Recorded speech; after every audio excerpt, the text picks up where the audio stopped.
Hello বন্ধুরা, welcome back to my channel. তো এতক্ষণ তোমরা দেখেছিলে মানে আগের ভিডিওতে বাড়ি আনার সময় পর্যন্ত।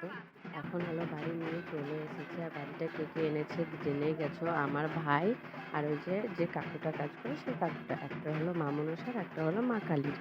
আর এই যে এরা বাড়ি নিয়ে চলে এসেছে, এদের যতক্ষণ না পা ধুইয়ে দেওয়া হবে ততক্ষণ এরা মন্দিরে ঢুকবে না।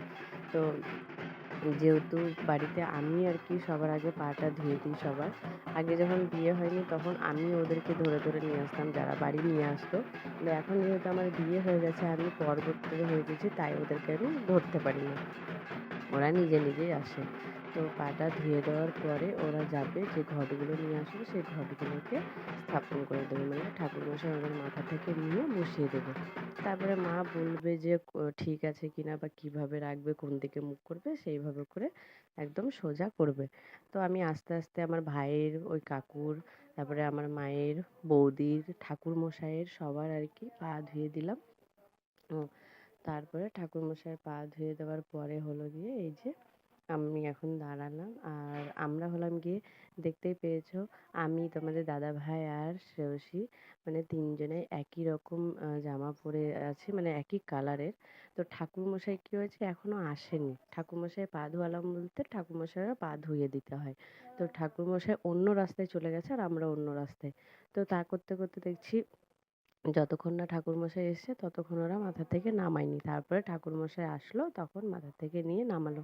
যেহেতু এই ঠাকুরমশাইটাকে নতুন রাখা হয়েছে, আগে যে ছিল তার পুজো করার ধরন বা আমার না সত্যি খুব ভালো লাগতো সেই ঠাকুরমশাইয়ের পুজো। মানে গলার আওয়াজটাই আমার মাইকের মতন, তবে এ সেইভাবে পারে না। প্রথম তো ধীরে ধীরে হয়তো শিখেও যেতে পারে।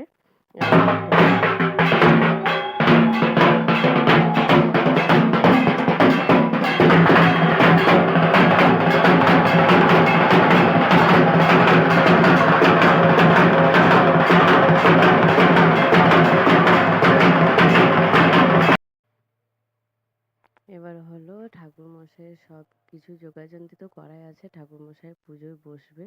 তার আগে এই যে বিশ্বকর্মা ঠাকুরটাকে পুজো করতে চলে এসেছে। যেহেতু এই বছর না অনেক দেরি হয়েছে, এমনিতেই প্রতি বছর পুজো করতে করতে 4টে 5টা হয়ে যায়, তবে এইবারে বোধহয় 6টার বেশি হয়ে যাবে। আর মা হলো পুরো ভিজে গেছিলো, তাই মা ততক্ষণে চেঞ্জ করতে চলে গেছিলো। আর এইদিকে বাবা আর ভাই মিলে বিশ্বকর্মা ঠাকুরটাকে পুজো করে নিচ্ছে। যেহেতু এটাই হলো মেন, এটার জন্যই এত কিছু করা বা এনার জন্য আর কি এত লোকজনকে বলা বা বলতে হবে সব লোকজনকে নিয়ে। যাই হোক, তো এখানে সব পুজো আমি পুরো ভিডিও করিনি, যেটুকু করেছিলাম। তো ওরা পুষ্পাঞ্জলি দিচ্ছিল, তারপর হলো গিয়ে ঘর থেকে হলো।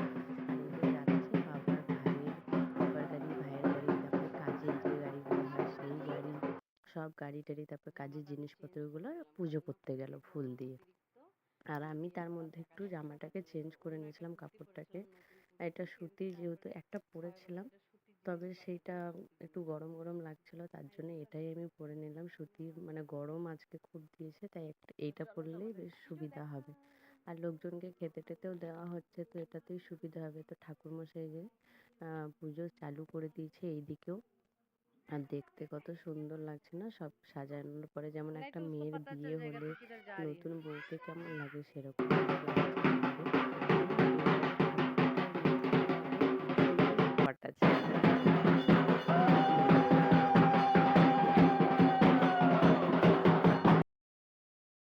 তো তারই মধ্যে পুজো হতে হতে তোমাদের দাদা ভাই চলে যাচ্ছে আমার দাদার ছেলেকে টিউশন দিতে। তো মেয়ে বলছে আমিও যাব সাথে, সেই জন্য আমি বললাম নিয়ে যাও, কিন্তু ও যদি টিউশনে বসতে পারে বা বসতে চায় তো বসাবে, নাহলে সাথে নিয়ে চলে আসবে। তো এই যে এরা দুজন যাচ্ছে। আর তারপরে কি করেছে, বাড়ি চলে এসে আসার সময় বলে কি ঘুমিয়ে গেছে। আর যেহেতু এখানে এসে টাইমে ঠিক ঘুমটা হচ্ছে না, এদিক ওদিক ছোটাছুটি দৌড়াদৌড়ি করছে, তো আর এমনিতেও গাড়িতে বসলেই বাচ্চা মানুষ তো ঘুমিয়ে যায়। আর এদিকে প্যান্ডেলের জিনিসপত্রগুলো ওরা মানে কি বলবো, লাইট ফ্যানগুলো লাগাচ্ছে, চেয়ার টেবিলগুলো নিয়ে চলে এসছে। আর আমি আর মা ততক্ষণে পুষ্পাঞ্জলি দিয়ে দিলাম, যেহেতু আমি না খেয়েই ছিলাম। আর আমি প্রতি বছরে পুষ্পাঞ্জলি দিই, খালি 2 বছর দিতে পারিনি। যে বছর আমি প্রেগনেন্ট ছিলাম, মানে উপোস করে থাকতে পারবো না, যে বছর আমার মেয়ে অনেক ছোট ছিল, আমি উপোস করে থাকা আমার সম্ভব ছিল না। তো তাছাড়া আমি প্রতি বছরই পুষ্পাঞ্জলি দিই। আর তোমাদের দাদাভাই আগের বছরে দিয়েছিল বোধহয়, কিন্তু এই বছরে দিল না, ওর খিদে পেয়ে গেছিল। তো যাই হোক, আমি ক্যামেরাটা দিয়েছিলাম বৌদির হাতে। বৌদি বলতে ঠাকুমা, কিন্তু আমি বৌদি বলি। তো ওই বৌদি কি করেছে, বলেছে আমাদেরকে দেখাতে আর একটু ঠাকুরকে দেখাতে। ও পুরো মন্দিরের যত ঠাকুর যা যা আছে সব কিছু দেখিয়েছে। তো যাই হোক, ভালোই করেছে। আর আমি পুরো মন্দিরে একদিন ভিডিও করব। তোমরা জানিও যে আমাদের মন্দিরটা তোমাদের কেমন লাগলো। পুরো মন্দিরটা ভিতর বাইরে সবই দেখাবো।